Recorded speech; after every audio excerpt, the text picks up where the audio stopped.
தமிழ் பேசும் அனைத்து நல்லுள்ளங்களுக்கு வணக்கம். நான் யூகே வந்ததுக்கப்புறம் ரோஸ் வளர்க்குறதுக்கு முக்கியமான காரணம் இந்த ரோஸ் தான்.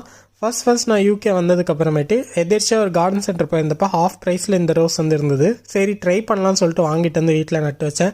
அந்த இயர் ஆட்டம் சீசனில் ஒரு குட்டியாக ஒரு ப்ளூம் வந்தது. அதுக்கப்புறம் அடுத்தடுத்த வருஷத்தில் நல்லா சூப்பராக பூக்க ஆரம்பிச்சிது.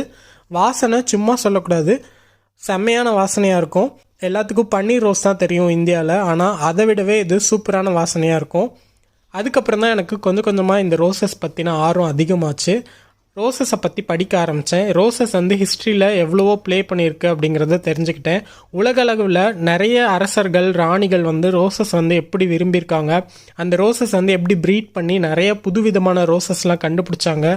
முகல் பேரரசர்களான ஜஹாங்கீர், ஷாஜஹான், அக்பர் இவங்க எல்லாரும் எப்படி வந்து ரோசஸை வந்து விரும்பினாங்க.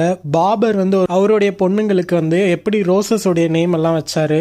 பிரெஞ்சு பேரரசரான முதலாம் நெப்போலியனுடைய மனைவி ஜோசஃபின் எப்படியெல்லாம் வந்து ரோசஸ் விரும்பினாங்க. ஹிஸ்ட்ரியில் ரோசஸ்லாம் வந்து எப்படி பெயிண்ட் பண்ணியிருக்காங்க, அந்த மாதிரியான நிறைய ஹிஸ்ட்ரியை பற்றி நான் தெரிஞ்சுக்க ஆரம்பித்தேன். அது எல்லாமே வந்து எனக்கு ரொம்பவே ஃபேசினேட்டிங்காக இருந்தது.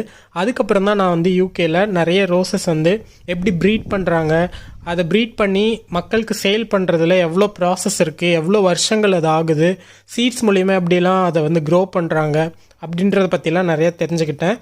அதுக்கப்புறம் தான் இங்கே யூகேயில் நிறைய ரோசஸ் வந்து வளர்க்க ஆரம்பித்தேன். அப்படி தான் என்னோடய ஜேர்னி வந்து ரோசஸில் வந்து ஸ்டார்ட் ஆச்சு.